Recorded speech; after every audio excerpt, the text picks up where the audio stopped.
chi ci difenderà dall'urgenza delle presse, dall'altezza dei tralicci, dai morsi della corrente?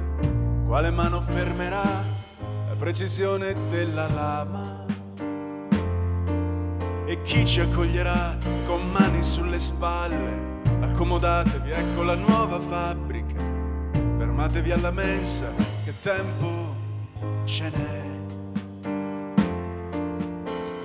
Tempo sgualcito, tempo fatto a pezzi e risaldato, rubato nei due alla gita al supermercato. Tempo uncinato, lancetta nel costato, rubato i film della domenica mattina ai giochi della notte. Fiato rubato al fiato. Ossigeno,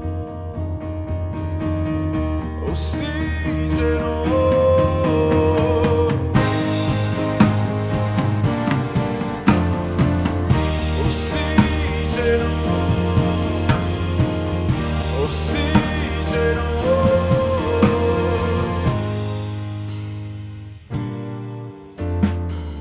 Oggi è diverso, oggi ci sono i giornalisti, le donne, i curiosi, le luci, i turisti, a guardarsi da vicino e chiedersi perché. Eccoci, siamo attori di telenovela, acrobati del circo senza rete, tegole cadute dal tetto, memoria senza caschetto. Portami al paese senza campanelli, senza sirene, senza cancelli.